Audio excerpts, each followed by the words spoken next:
एक पुराने मकान में पार्वती और उसकी बहू माया रहते थे। माया के पति आकाश की नौकरी शहर से बाहर थी, इसलिए घर में अक्सर सन्नाटा पसरा रहता था। यह सन्नाटा और भी भारी हो जाता जब पार्वती अपनी सख्त आवाज में टोकती, माया, दाल में नमक कम है, या पूजा की थाली ऐसे नहीं सजाई जाती। माया को लगता है कि पार्वती के पास दिल नहीं है, बल्कि कोई पुराना कानून की किताब है। वह मन ही मन सोचती, क्या कभी मैं इस घर की बेटी बन पाऊंगी? माँ जी तो मुझे पराया ही मानती हैं। पार्वती कभी मुस्कुराती नहीं थी और उसकी आंखें हमेशा अनुशासन की तलाश में रहती थी। एक शाम मौसम ने करवट ली, बिजली कड़कने लगी और मूसलाधार बारिश शुरू हो गई। उसी रात माया को अचानक तेज ठंड लगने लगी।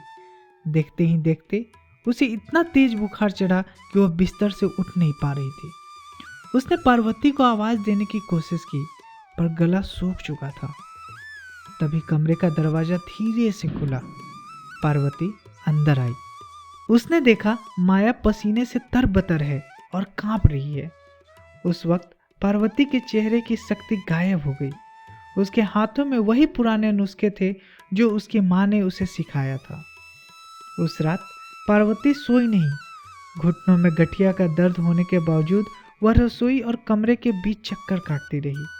उसने अपने हाथों से माया के पैर मले, उसे काढ़ा पिलाया और पूरी रात उसके सिरहाने भगवान से प्रार्थना करती रही, हे ईश्वर, मेरी बेटी को ठीक कर दे, चाहे तो मेरा प्राण ले ले।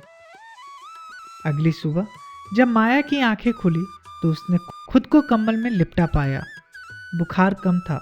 उसने देखा कि पार्वती कुर्सी पर ही बैठे बैठे सो गई। पास ही पार्वती की वो पुरानी अलमारी खुली थी जिसे वो हमेशा बंद रखती थी। माया कौतूहलवश उठी और वहां रखा एक पुराना लकड़ी का संदूक देखा। उस संदूक में कोई सोने चांदी के जेवर नहीं थे। वहां कुछ पुरानी तस्वीरें थी और एक डायरी थी। माया ने कांपते हाथों से डायरी खोली। पहले पन्ने में लिखा था, आज घर में बहू आई है, कितनी मासूम है। इसे देखकर अपनी मरी हुई बेटी की याद आ गई। मैं इसे बहुत प्यार करना चाहती हूँ, पर डरती हूँ कि कहीं यह मुझे कमजोर न समझ ले। इसे इस घर को संभालने की काबिल बनाना है।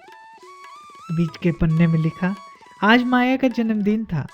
मैंने जानबूझकर उसे कोई तोहफा नहीं दिया ताकि वह सादगी सीखे, पर चुपके से उसके नाम से बैंक में पैसे जमा कर दिए हैं ताकि जब मैं ना रहूं तो उसे किसी के आगे हाथ न फैलाना पड़े। आखिरी लिखा हुआ पन्ना जो था उसमें लिखा, माया मुझसे नफरत करती है।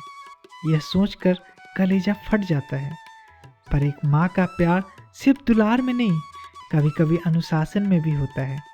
मैं पत्थर बनूंगी ताकि मेरी बहू हीरा बन सके। माया की आंखों से आंसू का सैलाब बह निकला। उसने पीछे मुड़कर देखा, पार्वती जाग चुकी थी और उसे देख रही थी। माया रोते हुए बोली, माँ, आप इतनी कठोर क्यों बन रही हैं? आपने मुझे यह क्यों नहीं बताया कि आप मुझसे इतना प्यार करती हैं? पार्वती की आंखों में से पहली बार आंसू दिखे। उसने माया को गले लगा लिया। पार्वती, बेटी, नीम का पेड़ कड़वा जरूर होता है, पर छाया सबसे ठंडी वही देता है। मैं तुझे इस घर का नींव बनाना चाहती थी, क्योंकि नींव को पत्थर की तरह सख्त होना पड़ता है ताकि पूरी इमारत खड़ी रह सके। उस दिन उस घर की दीवारें ढह गई और दो दिलों के बीच का पुल बन गया। अब उस घर की फिजा बदल चुकी थी। अब भी दाल में नमक कम होता था, पर अब पार्वती टोकती नहीं थी, बल्कि मुस्कुराकर कहती, कोई बात नहीं, कल थोड़ा ज्यादा डाल देना। माया ने भी समझ लिया था कि अनुशासन नफरत नहीं, बल्कि परवाह का एक तरीका है। गांव की औरतें जब देखती कि पार्वती और माया हाथ पकड़कर मंदिर जा रही हैं, तो वे कहती, ये सास बहू नहीं है, ये तो सगी माँ बेटी से भी बढ़कर है। अक्सर हम जिसे किसी की बुराई या शक्ति समझते हैं, वो असल में उनके प्यार करने का एक अलग तरीका होता है। हर नारियल ऊपर से सख्त होता है पर उसके अंदर मीठा जला होता है।